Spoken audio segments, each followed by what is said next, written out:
A ver, yo no veo a la gente. Ahí está. Ahora sí, no los veía. Buenísimo. Sí, pero eso se hace automático, así que no. Buenas a todo el mundo por aquí. Buenas. Hola. Buenas tardes. Buenas tardes. Saludo con la alegría de la última vez. No, mentira. Esto de México debería bajar. Con la tristeza, en todo caso con la tristeza. Okay. Pero no es la última vez, pero sí es el cierre de un ciclo. Supongo que Brenda ya les habrá contado, que me parece que siempre es importante renovarse y reencontrarse en la renovación. Las renovaciones no son finales, sino que son vueltas de la vida. Ya son 2 años de este club de lectura, de Euforia. Hemos leído increíbles libros que seguirán llegando en la cajita, pero tendrán otra modalidad en la parte interactiva para justamente contemplar los distintos tiempos de lectura. Que nadie spoilee a nadie y que los libros puedan, como corresponde a los libros, los buenos libros siempre son long seller, no best seller, sino long seller, es decir, por mucho tiempo, y de algún modo serán una nueva forma de club de lectura, pero múltiple y atemporal. Múltiple y atemporal. ¿Y cuál es la idea a partir de ahora? A ver, Brenda. Todavía no ha sido revelada. Ok. Se mantiene la sorpresa, por lo menos eso siempre estará, la sorpresa siempre está. Cuando llegue la cajita va a haber una sorpresa más. Cuando llegue la de enero. Bien. Bueno, de todas maneras, culminamos con una novela, por llamarla de algún modo, pero a mí me gusta y vamos a tratar de ver entre todos y todas aquí si podemos, cómo podemos pensar la ficción de Annie Ernaux, porque Annie Ernaux, que es el último premio Nobel, que supongo que muchos de ustedes ya habrán escuchado los estertores de este premio, que fue muy polémico. Recién justamente conversábamos con Brenda la diversidad de opiniones y contrapuestas, por supuesto, que generó la entrega de este Nobel. Yo no termino de entender por qué tanto ataque, porque finalmente, ¿qué se ataca en una obra de ficción que no se postula como una obra que ataca en sí misma? Por supuesto, Annie Ernaux va a refundar un género, va a refundar el género autobiográfico, va a renovar digamos, la ficción desde la experiencia del yo. No es exactamente lo que nosotros llamamos autoficción o ficción del yo, pero podríamos llegar a pensarlo también como forma de escribir de Annie Ernaux. De todas maneras, nos tocó un librito muy pequeño, que es una muestra de toda su obra, de gran parte de su obra, que comienza tempranamente, pero antes de dar a ver esta lectura, me gustaría, a ver si lo logramos, empezar al revés. Si alguno leyó, si llegó al final, este es un libro rapidísimo, se lee muy, muy pronto, ¿qué efecto les produjo esta manera de escribir? Yo me anticipo con algo nada más. Si bien refiere a su madre, por supuesto, y es una manera de encontrar a la madre en el momento en que la pierde escribiendo. La escritura siempre fue una herramienta de duelo, por decirlo de algún modo. La escritura funciona como herramienta de duelo. El propio Roland Barthes, por ejemplo, tiene un libro precioso que se llama El duelo y que tiene que ver con la escritura en relación a la muerte de su madre. Entonces, hay una referencia al acontecimiento. Eso es importante en Annie Ernaux. La vida se detona por acontecimientos. No es necesariamente una flecha cronológica ni una memoria que implica un tiempo, sino que el tiempo se desata por el acontecimiento. Pero bueno, eso quería primero. Perdón, ¿Cómo? dijiste el acontecimiento y yo justo leí este. Bueno, ese es uno de los más llamativos desde el punto de vista de de la Sí. cuestión del aborto, ¿no? Que fue reivindicado hace relativamente poco, pero es un acontecimiento además que ella lo va a retomar, porque en Los armarios vacíos, que es la primera novela de ella, en 1974, ya aparece esta cuestión y la vuelve a trabajar en el acontecimiento, ¿no? Está en dos novelas de ellas. La primera, Los armarios vacíos, ya como buena escritora o como buen escritor, podemos considerar esa primera novela como un punto de partida que ilumina toda la obra que vendrá, ¿no? Porque siempre los autores tenemos como dos tipos de partidas.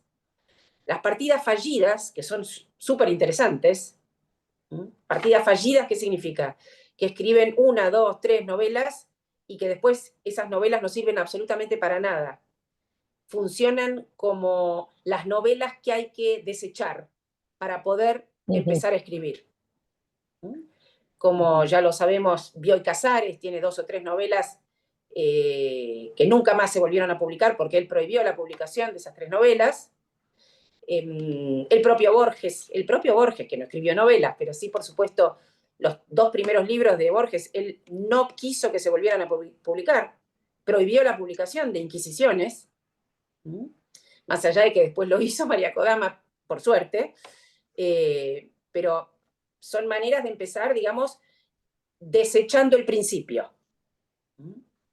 Mientras que hay otros escritores donde justamente la primera novela es el faro de una senda, que es el caso de Annie Ernaux, ¿no? Esta primera novela, Los armarios vacíos, abre las puertas de esta manera tan particular, tan festejada por unos cuantos escritores. Emmanuel Carrère, por ejemplo, se fascinaba y creo que influyó mucho en el propio Carrère la lectura de Annie Ernaux.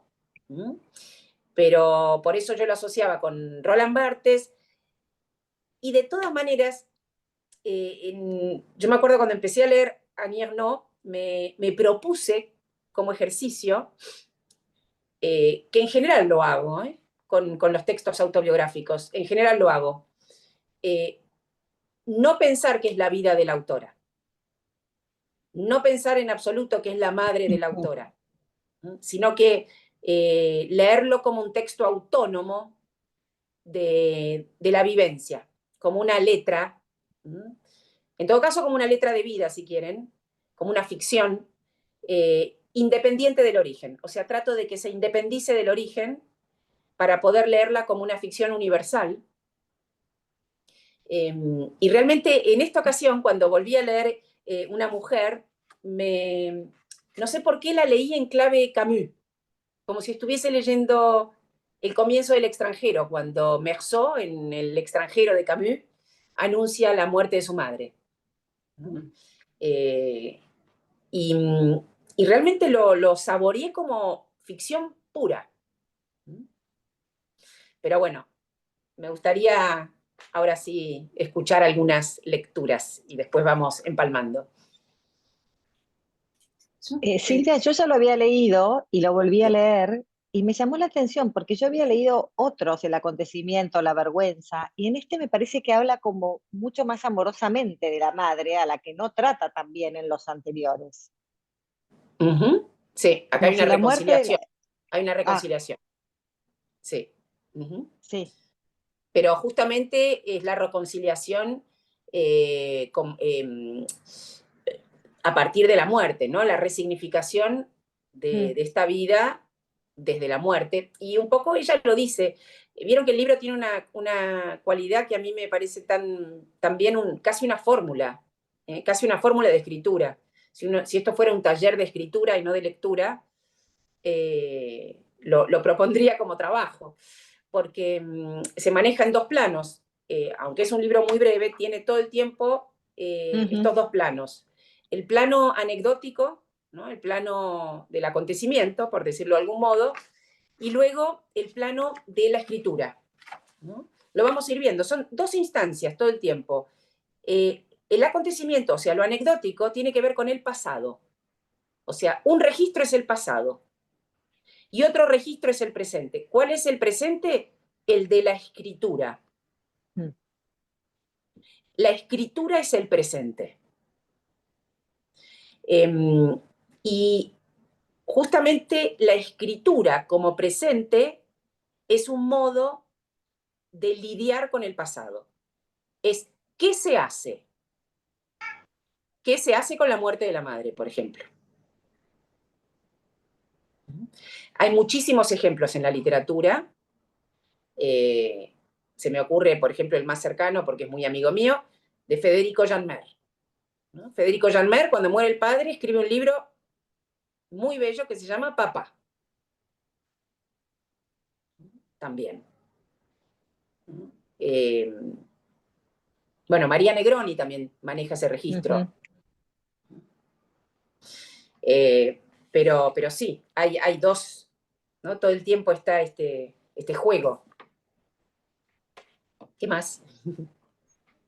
Bueno, Yo en línea de leí, eso, perdón. Hoy Sí, Marina. ¿Sí? No, que justo una amiga me regaló el acontecimiento, la cajita trajo una mujer y después leí La mujer gélida, ¿ves? Sí, la de su matrimonio. Exacto. Y, o sea, solamente leí eso, pero me pareció como que su obra, no sé todo el resto, es como una gran autobiografía dividida en capítulos, donde cada libro es un capítulo de su vida. Más No que sé por eso, un capítulo, si bien, por ejemplo, tiene un libro que refiere a la adolescencia, ¿no? Específicamente de la adolescencia, creo que es en castellano, no me acuerdo cómo lo tradujeron, si era lo que dicen, en francés es lo que dicen o nada sería, pero no me acuerdo en castellano cómo lo tradujeron, que es la adolescencia, ¿no? Donde ella trabaja la adolescencia. Después justamente están los años, Les années, que sí, ya está publicado y que tiene que ver con el registro de su vida desde que nace hasta los 60 años a partir de las fotos, que ese es otro recurso, que es lo que una foto relata. Volviendo a Barthes, no solo a través del libro de Barthes, El duelo, sino otro libro precioso de Barthes que se llama Barthes por Barthes, no sé si lo conocen, muy hermoso libro de Roland Barthes. Estoy hablando del Barthes más literario, más autobiográfico, ¿no? El Barthes, digamos, lingüista, semiología y todo lo que sabemos de la retórica de la imagen y el Barthes semiológico, sino el Barthes más intimista, ¿no? Barthes por Barthes es un libro donde justamente él decide contar su vida, es una autobiografía a partir de registros fotográficos, ¿no? Y también algunas otras cosas, también algunas lecturas. Pero hay muchas fotos en ese libro y es como si ustedes eligieran las fotos que les quedan, porque no siempre uno puede encontrar muchas fotos de su vida, sobre todo los que tenemos una parte grande de vida analógica. Y entonces, a partir de esas fotos, deslindar relatos. Pero A es mí vida el a libro, posteriori. Piensen que es vida a posteriori, no es vida en el momento. Sí. en ese libro que vos decís de Ponete el audio, Gaby. ahí está, el que ella escribe a partir de las fotos me hizo acordar mucho a uno que leímos en uno de los talleres, el de el léxico familiar, porque ella habla también de las expresiones, de las cosas de una época, de Sí, cómo van cambiando. sí, Natalia Ginsburg Este, en ese sentido es sí, muy, muy pero cercana. todo el primer capítulo ella va haciendo ese relato de que las expresiones que había de chica, cómo se decían, los lugares comunes, etcétera, a partir de las cosas que le van quedando como pequeños miguitas, como un camino de miguitas haciendo su historia. cómo se Totalmente. llama ese libro. ¿Cuál? Léxico El, familiar. no, el No, que los años, los Los años, años. Los los años. años, sí. Ese es desde 1940 más o menos, que ella nace, del 41, digamos, ella nace en el 40, además una fecha para nacer importante, para ser niño en plena guerra, más allá que ella no estaba en el centro de la escena y además después tuvo unas cuantas mudanzas, pero nace en el 40, ¿no? Que es una fecha importante. De todas maneras, ella va a tener, en este libro es precioso cómo se nota el despegue, ¿no? de lo familiar, ¿no? En la adolescencia, cómo ella produce esa especie de corte, ¿no? Con la herencia o con el mandato, y todo corte implica un regreso particular, porque uno se fue, ella se fue del seno familiar, no reprodujo, eh, digamos, lo constitutivo de su familia. Su madre, entre comillas, simbólica, fue Simone de Beauvoir. Sí, a mí justamente una de las cosas que más me interesaron de este libro y de otros que leí de esta autora es la capacidad para trabajar el tema de las clases, digamos, de la clase que ella sale, incluso en este va hasta su abuela, digamos, ese ascenso del campesinado a buscar los obreros, buscar las clases obreras como un ascenso, para luego los padres comerciantes, o la madre por lo menos comerciantes, como un ascenso, pero lo que a ella le significa esto, ¿no? El salir de una clase que no termina de salir, que le produce culpa dejar esa clase, pero a la vez quiere dejarla, y justamente cuando termina el libro, me parece que la última frase hace referencia a eso, ¿no? La muerte de la madre es el último nexo de ese mundo. En general, cuando la gente habla de la muerte de sus padres, hace la referencia, bueno, ahora soy la próxima, ¿no? Es como que la orfandad de los padres cuando somos grandes, somos, bueno, atrás mío no hay nada. Sin embargo, ella me parece que el vacío que se produce en esta muerte particular, por todo el recorrido que ella hace, marcando todo el tiempo la diferencia que se va marcando de clases, no tanto por lo material, por la materialidad, sino por el capital social y cultural que ella va adquiriendo, sobre todo el capital. Hay una escenita preciosa de ella cuando el marido está leyendo Le Monde y la madre se ofrece a hacer las cosas de la casa y bueno, ella no le da lugar porque bueno, están esas cuestiones, pero que ahí hay una diferencia, ahí está el poder, sí, diríamos el poder de la palabra, ¿sí? Donde se sigue manteniendo la diferencia puesta en eso, en la palabra, en la dominación de determinados signos culturales que la madre no tiene, pero que la madre sí de alguna manera había estimulado, ¿no? O esa familia había estimulado hasta cierto punto, ¿no? O lo estimuló, lo estimuló.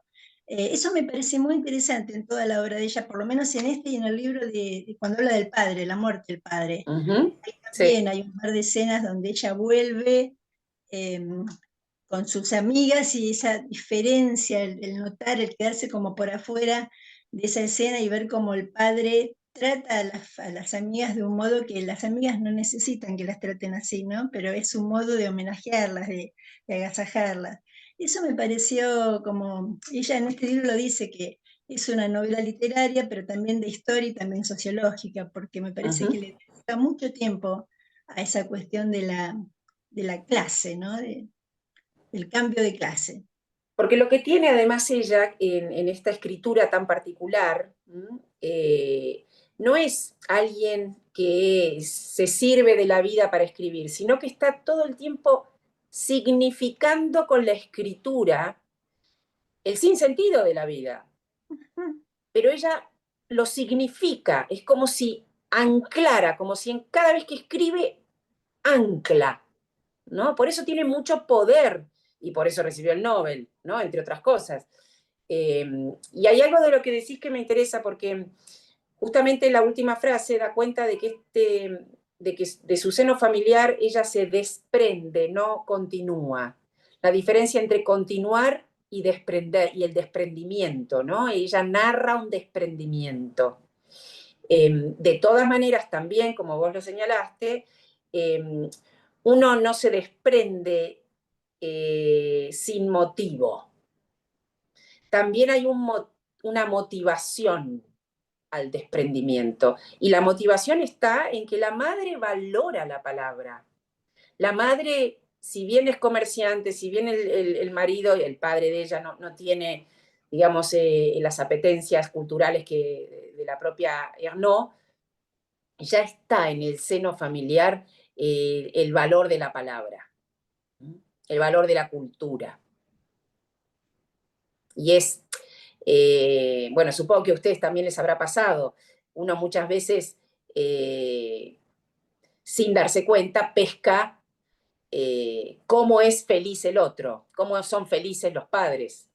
Y uno busca esa felicidad, digamos, que no necesariamente es lo que hacen los padres, sino lo que hubieran querido hacer.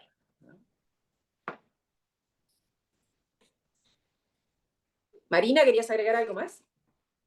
No, simplemente me gustó mucho cómo incluye esto que decías vos, las partes de comentarios, reflexiones sobre la escritura dentro del texto. Parecen como mini ensayitos. Sí, está muy bien logrado. Quería buscar algún ejemplo, está lleno de ejemplos igual, pero sí, ahí alguien quería más decir, escuché, ¿Anto o no? ¿Quién era que quería ver? Acá en la página 45 hay uno. A ver, bueno, en la página 70, por ejemplo, ¿no? Sí. Abajo dice, nadie sabe que estoy escribiendo sobre ella, pero no escribo sobre ella. Más bien tengo la impresión de vivir con ella en un tiempo, en unos lugares donde ella está viva. A veces en casa me encuentro objetos que le pertenecieron, anteayer su dedal, que se ponía en el dedo torcido por una máquina en la cordelería. Inmediatamente me invade el sentimiento de su muerte, me hallo en el tiempo de verdad donde ella no estará nunca más. En esas condiciones, sacar un libro no tiene otro sentido que el de constatar la muerte definitiva de mi madre. Sacar un libro, este libro que estamos leyendo, publicar un libro sería.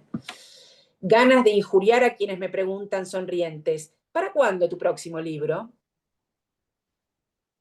¿No? Ahí se juega además el lugar de la escritura para ella en relación a la muerte de la madre, ¿no? Cómo modifica el lugar de la escritura.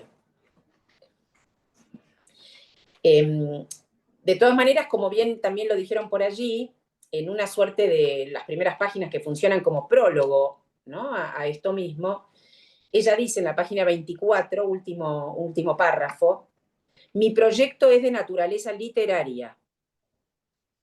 Ahí lo dice bien claro, mi proyecto es de naturaleza literaria, puesto que se trata de encontrar una verdad sobre mi madre que solo puede alcanzarse mediante palabras. Es decir, que ni las fotos, ni mis recuerdos, ni los testimonios de mi familia pueden procurarme esa verdad. Esto es interesantísimo. Sí. Digo, es una clave de ficción. Pero quiero permanecer en cierta forma por debajo de la literatura. O sea, la verdad no es la que, digamos, está, sino la que se encuentra. Siempre hay que ir en busca, no es que está dada o dicha.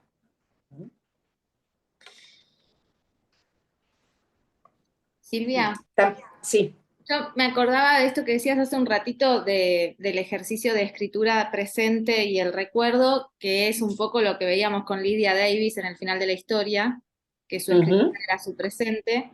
Y ahí a mí me parecía más fácil situarlo como ficción, porque no me interesaba demasiado si era ella, si no, estoy como más acostumbrada a leer a esa autora en clave de ficción con sus cuentos, que no me aparecía ella como autora, tal vez era ella, tal vez no, su juventud, sus primeros amores, como que entré a la historia en clave de más ficción. Y acá, ese ejercicio que vos proponías me resulta dificilísimo, porque yo la leo a ella continuamente, y en la última página dice, esto no es una biografía ni una novela, naturalmente, quizá algo entre la literatura, la sociología y la historia, como ese híbrido, y tal vez es eso lo que más resistencia genera, porque hablábamos hace un ratito de la resistencia y las críticas al Nobel, toda su obra es su vida y está entremezclado, no es que tiene textos de ficción aparte, o al menos hasta donde yo leí, no hay textos de ficción puros, por decirlo de alguna manera. ¿Pero qué es ficción? ¿Imaginar? O sea, ¿qué es ficción? ¿Una historia imaginada? Claro, algo donde ella no esté en primera persona. Bueno, yo vi una entrevista donde ella decía que el acontecimiento del aborto cuando era joven, en su primera novela, que todavía no leí, lo puso en un personaje en tercera persona. Claro. Se lo adjudicó a un personaje protagonista de una novela. Y recién en el acontecimiento lo narró en primera persona. Como que ahí hubo un movimiento, el mismo hecho narrado de dos maneras diferentes. Y como es ella misma la que habla sobre eso, es como que me cuesta mucho hacer este ejercicio de tomar una distancia, ¿no? Como que la leo como más en lo entremezclado con su propia vida. Sí, de todas maneras, escribir, digamos, ya es otra dimensión. No, pero No ahí es vivir. con, O sea, con Amélie Nothomb, ¿no? Porque Amélie Nothomb sí claro. tiene dos corrientes como bien separadas, la propia ficción y la autoficción. Bueno, tal es así que Amélie Nothomb, bueno, en el libro de Anagrama están las 6 novelas de autoficción, como si fuese un género distinguido, ¿no? Sí. Otro momento que me parece interesantísimo, página 45, de nuevo, el tiempo de la escritura. Pero fíjense cómo empieza arriba, ¿no? Dice, me parece que ahora escribo sobre mi madre para, a mi vez, traerla al mundo. O sea, no es que se escribe para despedirse, sino casi todo lo contrario, se escribe para traer. Es como si la escritura fuera un lazo, ¿no? La escritura tiene algo, sobre todo si uno piensa en términos físicos, ya sé que todos escribimos en computadora, pero cuando uno escribe a mano, de alguna manera, ese mismo trazo es un lazo. La escritura enlaza. Esto lo trabajó muy bien Octavio Paz en un libro que se llama El monogramático, cómo la escritura va enlazando memoria, percepción, incluso el propio presente. Entonces ella dice, hace 2 meses que empecé escribiendo en una hoja, mi madre murió el lunes 7 de abril. No deja de ser interesante que nosotros podamos estar leyendo en el momento en que leemos cuándo empezó a escribir quien escribe. ¿No? Hace 2 meses que empecé, entonces nosotros estamos quizás leyéndolo hace, pongamos aquí, media hora, 40 minutos, en la página 45 habremos llegado a la media hora. Esa media hora nuestra de lectura fueron 2 meses desde el comienzo de Ernaux para escribirlo. Miren ahí qué interesante el tiempo de escritura, tiempo de lectura. En general no se explicita el tiempo de escritura, entonces la convocatoria es muy particular. Entonces, es una frase que ahora ya puedo soportar e incluso leer sin sentir más emoción que si esa frase fuera de otra persona, pero no soporto ir al barrio del hospital y de la residencia de ancianos ni recorrer brutalmente detalles que había olvidado del último día que estaba viva. Al principio creía que escribiría deprisa. De hecho, paso mucho tiempo preguntándome por el orden de las cosas que decir, la elección y la disposición de las palabras, como si existiera un orden ideal, el único capaz de restituir la verdad concerniente a mi madre. Acá hay otra clave. Restituir la verdad. Pero no sé en qué consiste esa verdad. Y nada más cuenta para mí en el momento en que escribo, aparte de ese orden. vuelvo a una frase que ya la he citado, pero vale volverla a decir, ¿no? La frase de Lacan: la verdad tiene estructura de ficción. Entonces, la única manera de hallar la verdad es a través de la ficción.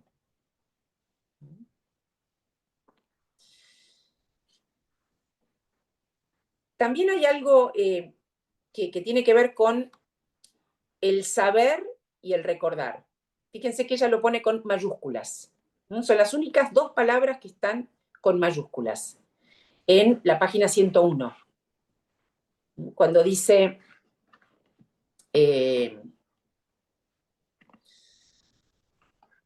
arranco desde la 100. Los seres a su alrededor se indiferenciaron cada vez más. Bueno, esto es cuando ella empieza con el Alzheimer, ¿no? Cuando la madre empieza con el Alzheimer, que ahí me remite a otro pequeño libro precioso, precioso, precioso para lidiar con el dolor, ¿no? Precioso para lidiar con el dolor por vivir, que es el libro que publicó Eterna Cadencia, de Silvia Molloy, Desarticulaciones. Creo que se llamaba así, ¿no? Desarticulaciones, que es la historia justamente de una gran amiga de Molloy y su Alzheimer. Pero ahí uno se da cuenta el poder de la escritura, ¿no? De cómo la belleza del pensar. La escritura permite pensar. No solo inventar una historia, sino también permite pensar. Y no pensar desde el punto de vista ensayístico, filosófico, sino la belleza del pensar, la ficción como la belleza del pensar. Y entonces aquí dice, las palabras le llegaban desprovistas de sentido, pero ella respondía al azar. Seguía teniendo ganas de comunicar. La función del lenguaje permanecía intacta en ella, frases coherentes, palabras correctamente pronunciadas, simplemente separadas de las cosas, sometidas tan solo a la imaginación. Se inventaba la vida que ya no vivía. Iba a París, se había comprado un pez rojo, la habían acompañado a visitar la tumba de su marido, pero a veces sabía. Y una frase: mucho me temo que mi estado es irreversible. O se acordaba: he hecho todo lo posible para que mi hija fuera feliz y no lo ha sido más gracias a eso. Entonces, acá hay algo que es la escucha del que escribe. Cuando se puede escuchar lo que el otro sabe, o cuando se puede escuchar lo que el otro recuerda.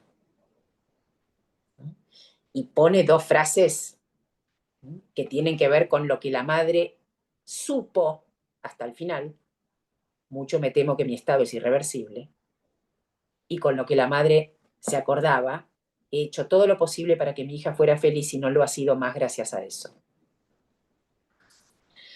Digo, Annie Ernaux en ese sentido es una gran subrayadora. Es como si subrayara todo el tiempo los acontecimientos dándole letra. Letra a acontecimientos que en general suelen ser inenarrables, como el aborto, como ciertas cuestiones del matrimonio, como ciertas cuestiones del Alzheimer, de la muerte. Ella no tiene ningún problema con otorgarle a la intimidad, digamos, ir a buscar en la intimidad no solo una palabra clave, sino también, como vos lo señalabas, Brenda, la cuestión política de la intimidad, ¿no? Es una de las grandes referentes de lo que se llama la política de la intimidad. Annie Ernaux. Por otra parte, es interesante porque ella, no sé si todavía vive en el mismo lugar que eligió vivir los últimos años. Ella se alejó de todas las grandes ciudades y eligió un lugar como un poco anodino, que está a 25 kilómetros de París, en el río Oise, creo que está ahí cerquita. Y eligió un lugar, miren qué interesante, ¿no? Con poca historia, viviendo tan cerca de París, donde la historia se encuentra en cada esquina, ella necesitó librarse de los rasgos de la historia y de la memoria, como para poder escribir, para no tener los estímulos de la historia tan a mano. Que me pareció siempre una decisión bastante particular, de vida, ¿no?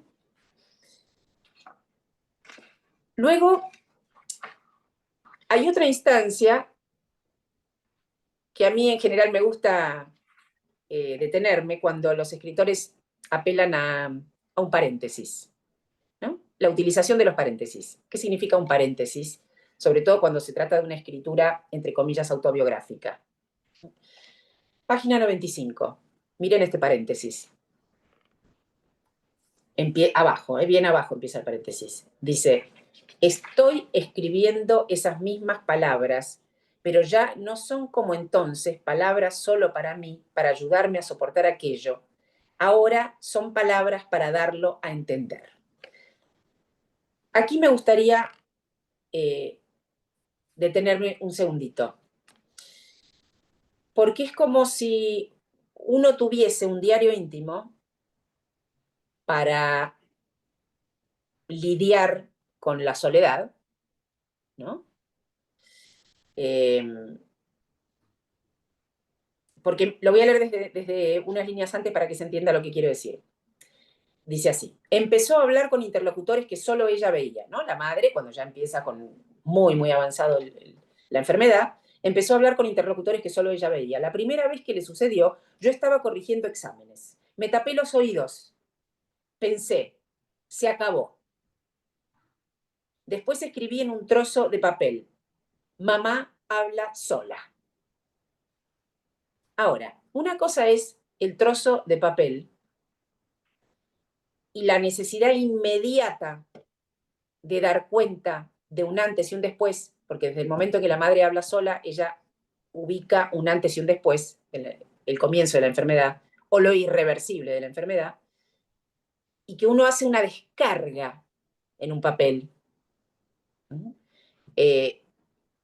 No sé si les ha ocurrido, pero los seres humanos somos seres de palabras y también de escritura.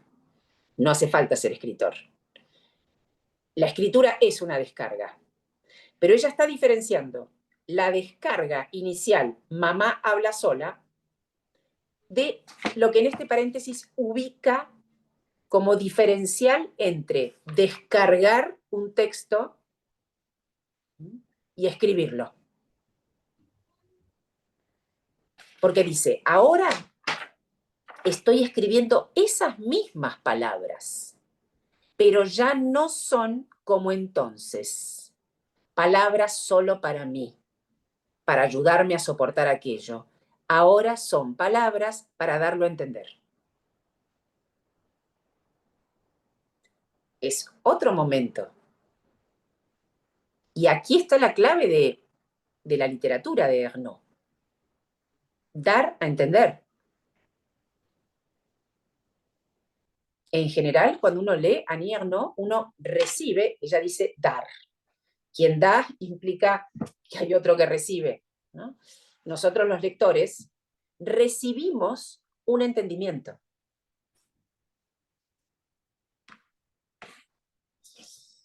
Sí, de hecho al final dice, ¿acaso escribir es una forma de dar? Absolutamente. Que me encantó eso, sí, sí. Sí, en ese sentido a mí me parece una escritora que da la palabra a los que, bueno, no la tenemos, pero con acontecimientos como por ejemplo fue el tema del aborto, la pasión, la mujer helada, esto, ¿no? Uh-huh. Como, por eso una escritora feminista, porque tiene, no sé si es una escritora feminista directamente, ha sido catalogada así, pero digamos, con mucha solidaridad con las mujeres en estos temas que no se dicen tan claramente o están por ahí más soterrados, me parece muy, muy solidaria y muy generosa, ¿no? Que su arte lo ponga a disposición de esos temas. Sí, porque además es una combinación, es como si no pudiera no hacerlo, ¿no? pero no por una cuestión del deber, ni moral, ¿no? Es su estilo también.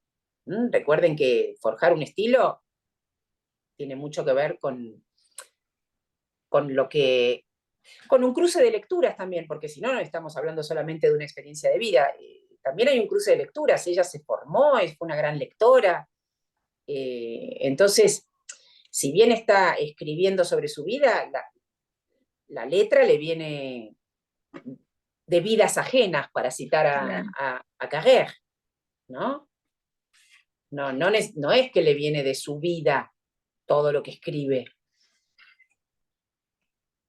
Uno siempre, cuando escribe, es un ser atravesado.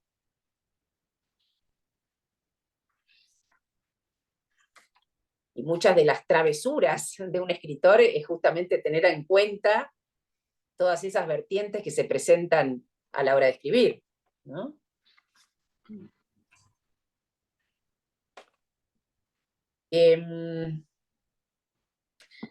Hay un momento, ¿no?, en este libro cuando la madre se muda con ella, que es todo un tembladeral, ¿no? El momento en que llega la madre a la casa, después, bueno, se va a ir, pero ese tiempo, ¿qué significa el regreso de la madre? ¿No? Y el regreso de la madre es casi como si volviera niña, como si se invirtiera el tiempo.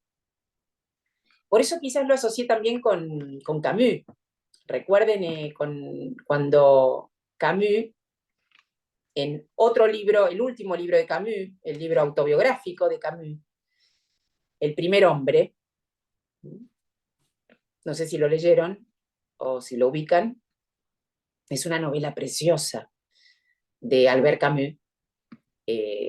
Si bien lo conocemos por La peste, por El extranjero y por sus obras de teatro, El primer hombre es la novela que se encontró, el manuscrito que se encontró en el auto cuando Camus iba con Gallimard y tuvo el accidente fatal. Entonces, muere Camus, pero lo increíble es que en el mismo auto donde él fallece está la novela de su vida. Demorará unos cuantos años en aparecer esa novela. Aparece en los años 90, Camus muere en los 60, 1960. En los 90 aparece esta novela, El primer hombre, que es una novela de la infancia, digamos, de Camus en Argelia, y la relación sobre todo con su padre y su madre. Pero hay un momento paradigmático en ese libro, y que por eso lo asocié mucho con una mujer, y es cuando Camus va a ver la tumba. El padre de Camus muere cuando Camus nace, muere en la Primera Guerra Mundial, el papá de Camus. Y entonces él va a ver el cementerio donde están los caídos en la Primera Guerra Mundial, y se acerca a la tumba de su padre, mira la fecha, él no recordaba el año de nacimiento de su padre. Hay gente, bueno, yo no sé si me acuerdo de cuando nació mi padre, sí, cuando murió. Quizás porque uno tiene más cerca la muerte que el nacimiento de sus propios padres, ¿no? Entonces, él observa la lápida y tiene una epifanía, una especie de revelación extraña o siniestra, porque se da cuenta en ese momento que él es más grande que su padre. Porque su padre vivió, como si les dijera, 24 años. Entonces ahí tiene la sensación de ser más grande que su padre. Y es muy lindo como lo cuenta. Pero en este caso también hay algo de esto en el regreso de la madre al hogar, que forjó ella misma, y cómo ahí le cambia la mirada. Ve a una niña en su casa, ¿no?, que es su propia madre. Es muy, muy interesante este retorno.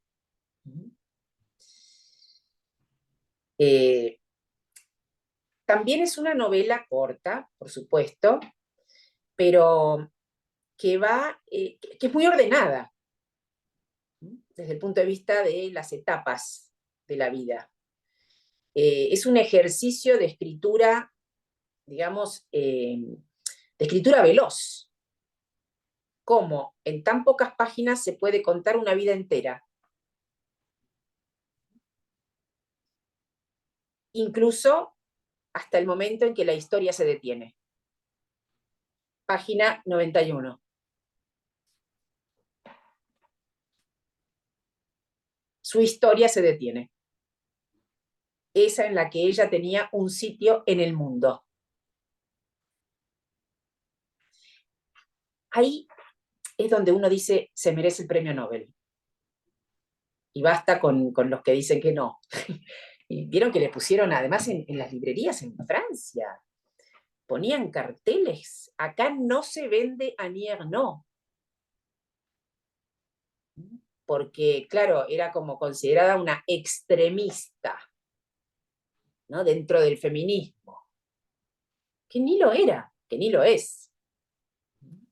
Sobre todo porque está elaborando, digamos, sus novelas y su obra, es el tintero de su propia vida, no está denunciando, digamos, más que su experiencia. Y acá, por ejemplo, en esta frase, su historia se detiene, esa en la que ella tenía un sitio en el mundo. ¿En qué momento se detiene la historia? Cuando uno no tiene más lugar. Esto también es terrible pensarlo desde el punto de vista, vos hablabas de los desclasados, de las distintas clases. ¿Qué significa un desclasado? ¿Qué significa cuando alguien se cae del lugar que ha construido? Hay un detenimiento de la historia. Hay una tragedia. Que la historia se detenga es una tragedia.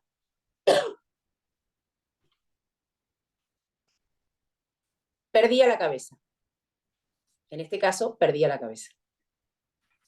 Entonces ahí sí, dice, eso se llama enfermedad de Alzheimer, nombre dado por los médicos a un tipo de demencia senil, etcétera, etcétera, ¿no? Y entonces termina diciendo, desde hace unos días cada vez me cuesta más escribir, porque no querría haber llegado nunca a este momento. Sin embargo, sé que no puedo vivir sin unir por la escritura a la mujer demente en la que se convirtió con la fuerte y luminosa que había sido. De nuevo la escritura como enlace. Porque si hay algo que produce un efecto también de finitud, es cuando hay un abismo entre una etapa y otra, ¿no? Vieron que esos agujeros negros en la propia vida. La escritura como unión.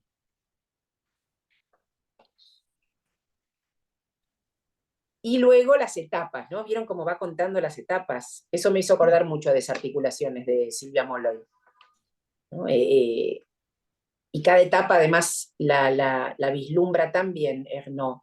Por ejemplo, perderse espacialmente.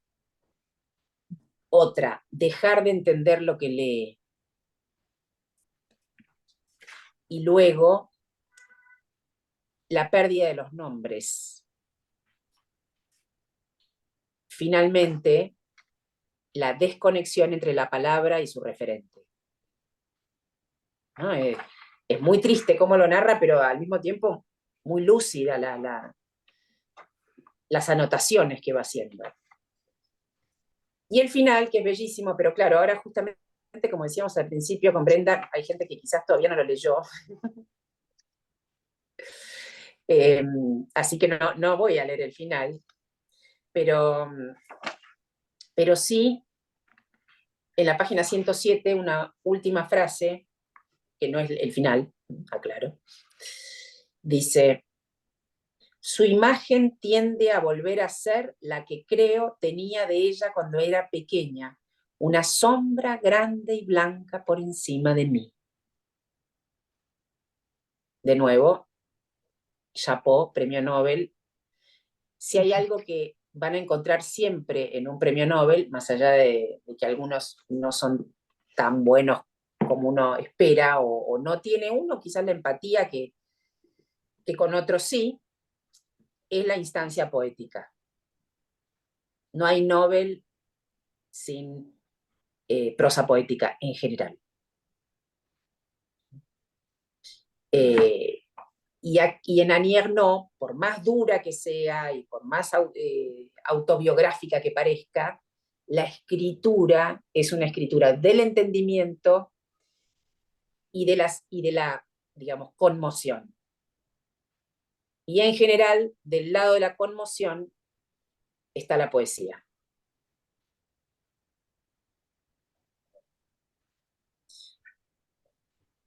También me gustó que, así como en la mitad del libro nos dice, hace 2 meses que empecé a escribirlo, al final del libro va a decirnos, durante los 10 meses en los que he escrito.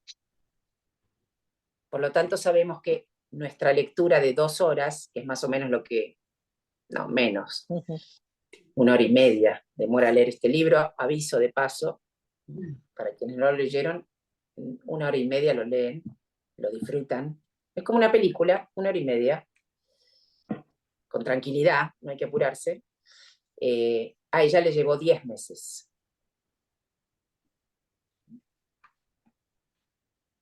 Pero qué manera interesante de despedirse de la madre escribiendo un libro donde la tendrá siempre.